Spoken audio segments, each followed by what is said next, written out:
History isn't just words on a page, it's a living, breathing adventure. With each turn, we step closer to the moments that shaped our world.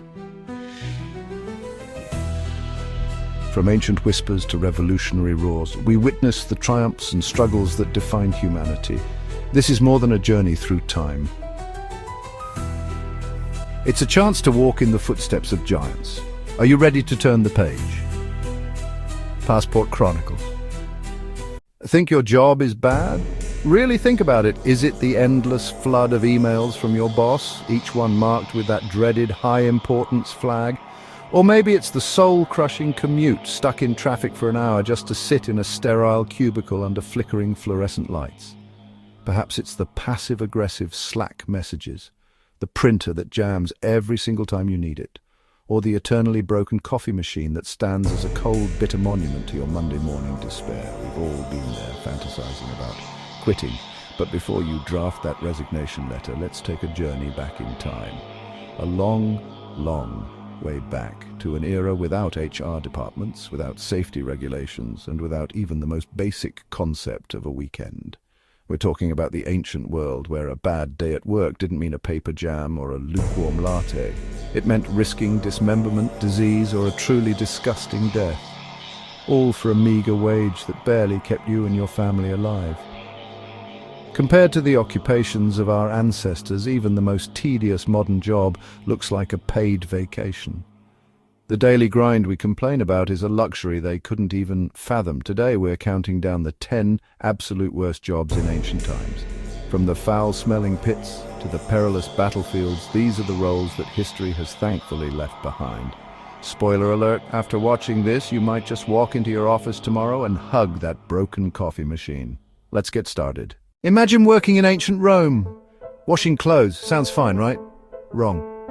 Fullers had to clean clothes using urine. Yep, collected in jars from the streets, fermented and then stomped into cloth with their bare feet. It was disgusting, but hey, someone had to keep those togas white.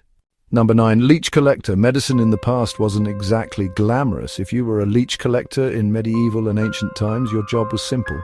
Wade into swampy water, let leeches latch onto your legs and peel them off for doctors to treat patients. You went home covered in blood-sucking worms and no hazard pay. Mining in the ancient world was brutal. Whether it was gold in Egypt or silver in Greece, miners spent their days in cramped tunnels with no ventilation. Swinging crude tools, breathing toxic dust and working in darkness, their lives were filled with danger. Most miners were enslaved and life expectancy was tragically short. Number 7, Roman gladiator trainer's assistant. While gladiators chased fame and fortune in the sun-scorched arena, a far less glamorous role awaited in the shadows, a job defined by blood, sweat, and death. Their shift began only after the roar of the crowd had faded.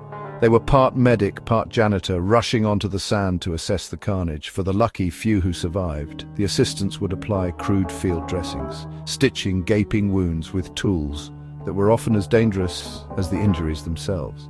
In an era without antibiotics or a true understanding of hygiene, even a minor cut could easily lead to a fatal infection, turning a victory into a slow, agonizing death.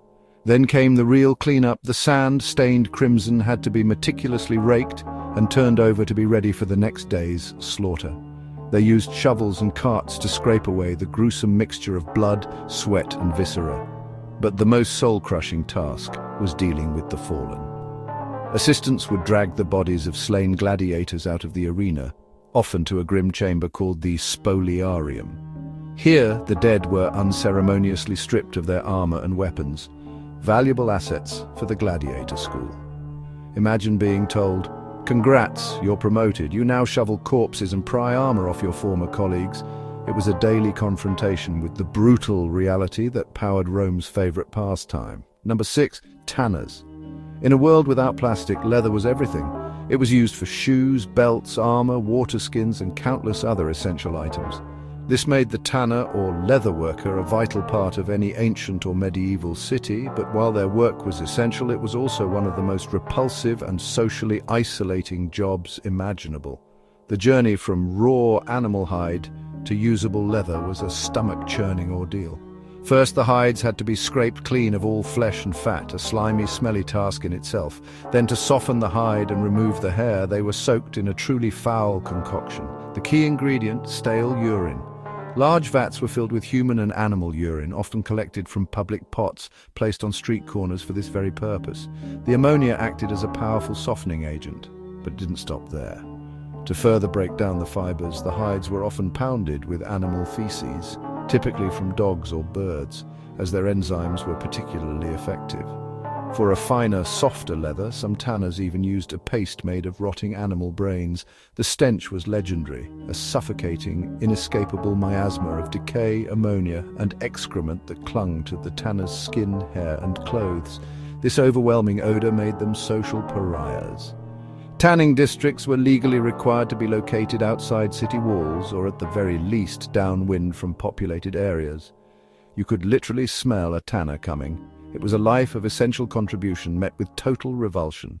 Coming in at number 5, the executioner.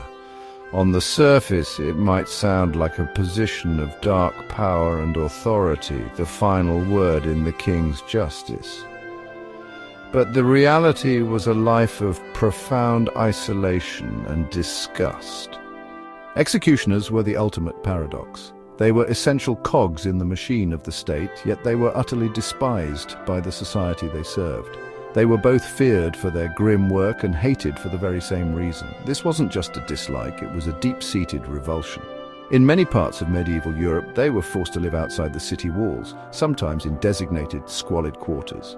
They often had to wear specific clothing, like a striped hood, to signal their tainted profession so that decent folk could avoid them. People believed they were spiritually and physically contaminated by death. This belief was so strong that executioners couldn't buy food directly. A shopkeeper would leave their goods on a counter. The executioner would take what they needed and leave the money, avoiding any physical contact. And their job wasn't just swinging an axe. They were the state's specialists in pain. Their duties included torture to extract confessions, public floggings, brandings, and breaking criminals on the wheel. They were also often tasked with other unclean jobs, like disposing of animal carcasses, lumping all of society's dirty work onto one reviled figure. The trade was often hereditary, a grim inheritance passed from father to son, trapping families in this outcast status for generations. The psychological toll of being universally shunned is almost impossible to comprehend. At number 4, we have the ancient soldier. We picture gleaming armor and heroic charges, but the day-to-day reality was a grueling, miserable nightmare. Before you even saw a battle, you had to survive the march. Imagine marching 20 miles a day, every day, for weeks on end. You're carrying over 60 pounds of gear, your armor, shield, weapons, and personal supplies. Your sandals would fall apart, forcing you to march barefoot over rocky terrain and through freezing mud. And what did you eat? Your rations were typically hardtack, a tooth-breakingly hard biscuit, and some salted, often rancid, meat. When that ran out, you were expected to forage, which was a polite term for plundering the countryside, stealing food from the very people you were supposedly protecting, making you a hated figure wherever you went. If you survived starvation, you then faced the sheer terror of ancient combat. It was a chaotic, visceral meat grinder of hacking and stabbing where your survival was measured in seconds. Getting wounded was practically a death sentence.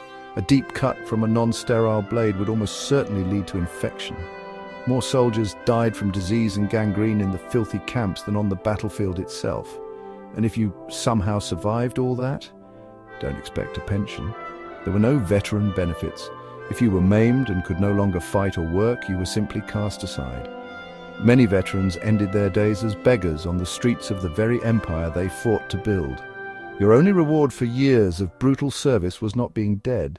At number 3, the gravedigger during the plague years, a job that was more a sentence than an occupation.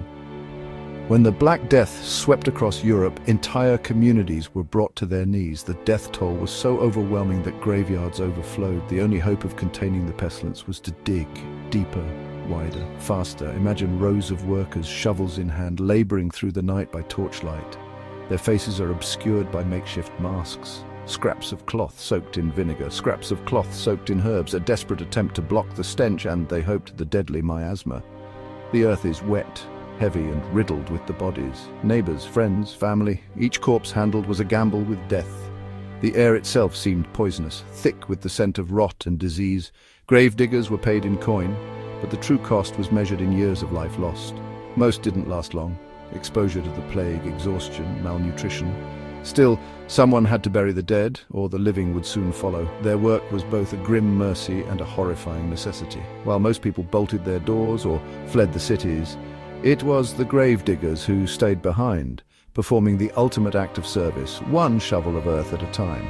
Their sacrifice is rarely remembered, but without them, the plague's devastation could have been even worse.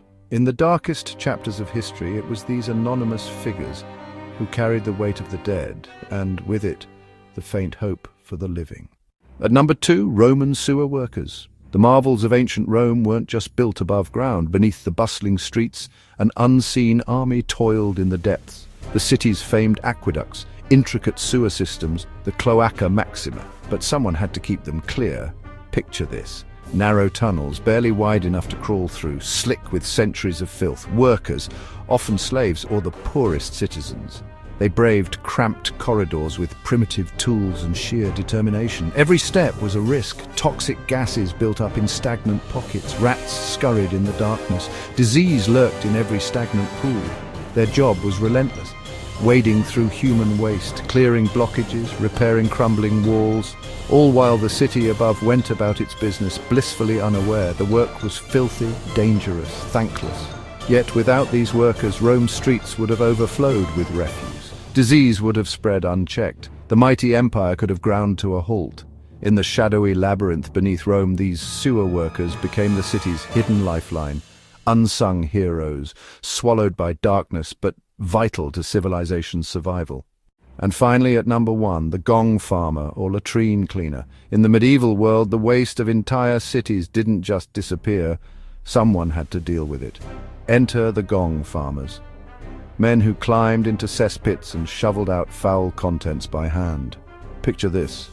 It's midnight, the city sleeps. Shadows move behind crumbling walls. These unfortunate workers, faces wrapped in rags, shovels in hand, wade through ankle-deep muck. The stench is overwhelming. Even the bravest struggle not to gag, but the work must be done. By torchlight, they scoop and haul bucket after bucket, their bodies slick with sweat and filth. Above ground, townsfolk cover their noses and turn away in disgust. Gong farmers are paid in coins, but showered in scorn. Their work is done under cover of darkness, out of sight, out of mind. Yet without these night soil collectors, cities would drown in their own refuse. Disease would spread. Life as people knew it would grind to a halt. The gong farmer's job was the ultimate dirty work, thankless, hazardous, vital. It was the price paid for civilization's comfort, carried on the backs of those society tried hardest to forget.